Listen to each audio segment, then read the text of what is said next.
Bismillah. Assalamualaikum warahmatullahi wabarakatuh. Oke, baiklah ya. Pada kesempatan video kita kali ini, kita masih membahas tentang manajemen di usaha baru. Di sini kita akan melanjutkan dari video kita sebelumnya tentang apa itu inovasi dan lain sebagainya ya.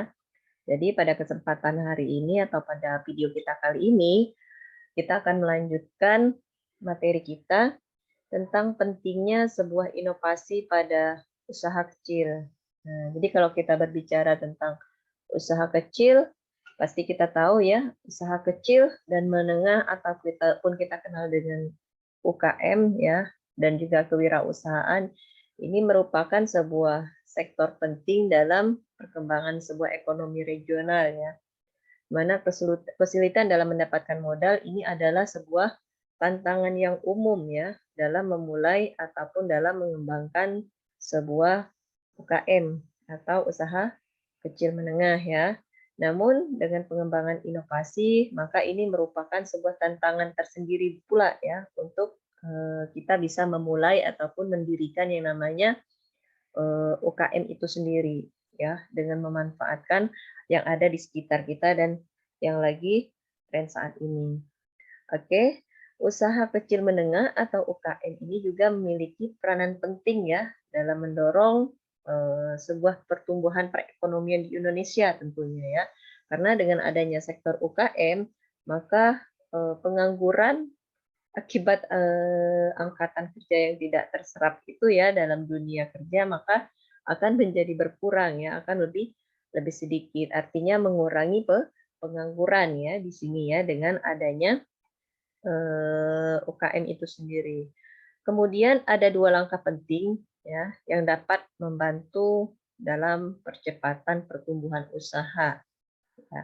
Antara lain di sini yang pertama yaitu adalah verifikasi dari sebuah produknya ya. Nah, jadi dari verifikasi produk yaitu untuk memperluas jangkauan produk itu dari usaha yang sudah ada tentunya ya. Jadi yang sudah ada dengan adanya inovasi ya, tujuannya adalah lebih memperluaskan lagi ya dari segi jangkauan produknya itu sendiri. Kemudian inovasi produk juga dapat memberikan banyak opsi ya kepada pasar.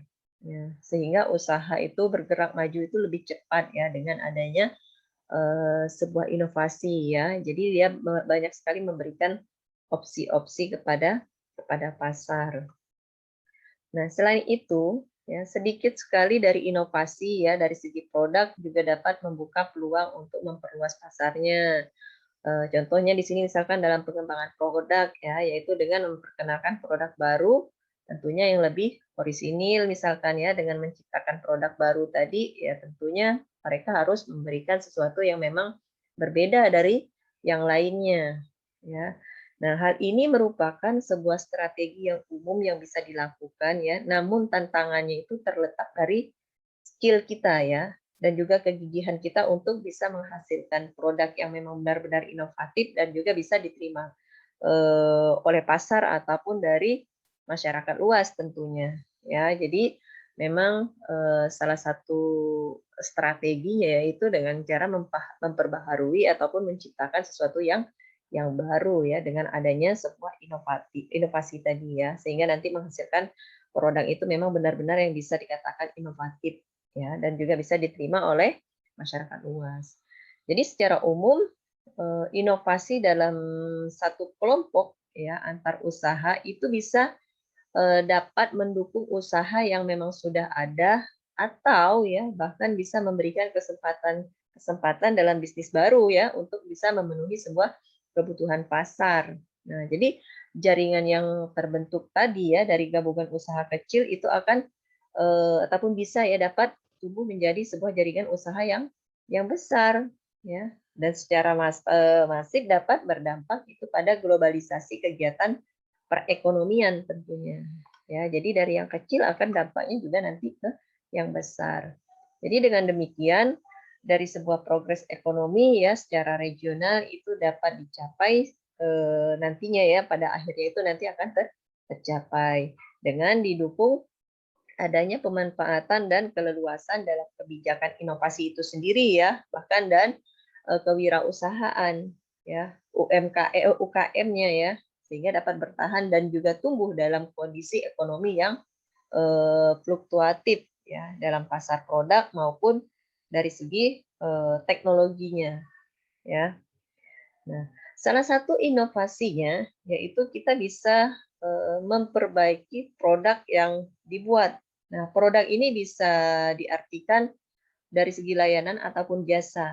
Nah, produk ini juga bisa pula ya dalam bentuk barang yang dibuat atau juga bisa dihasilkan. Nah, contohnya misalkan di sini ya produk agribisnis ya, kemudian dari segi produk pakaian atau garment ya, kemudian kuliner dan juga banyak sekali di luar sana yang bisa kita lihat peluang-peluang yang memang bisa kita ubah ya atau kita inovasikan dalam bentuk barang ataupun jasa.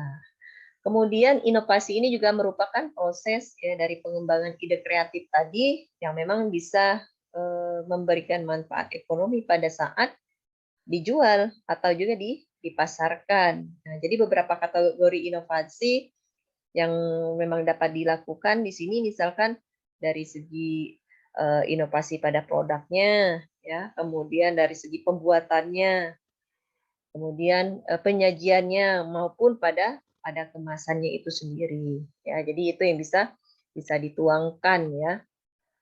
Kemudian contoh inovasi pada kemasan ya, misalnya ini hanya misalnya saja ya, penggunaan bahan kemasan daur ulang atau organik ya, atau dari segi bentuk kemasannya dari kotak menjadi botol misalkan dan lain sebagainya ya. Tampilan desain ya dan juga motif kemasan tentunya yang berbeda ataupun unik ya dibandingkan dengan produk sejenisnya dari pesaingnya atau yang sudah ada ya. Nah, jadi dengan melakukan inovasi, maka diharapkan sebuah usia produk itu dapat lebih bertahan lama, ya, dan bisa menjadikan lebih sulit untuk ditiru pesaingnya. Ya, jadi selain itu produk juga menjadi lebih menarik ya, lebih dibutuhkan juga, bahkan menjadi sering digunakan oleh konsumen sehingga pembeli itu dapat menjadikan lebih sering karena keunikan dan manfaatnya atau nilai lebih yang dimiliki dari si produk yang kita buat atau yang barusan kita inovasikan ya. Oke. Untuk video kali ini saya rasa cukup dulu ya. Nanti kita lanjutkan di next video. Saya ucapkan terima kasih ya. Assalamualaikum warahmatullahi wabarakatuh.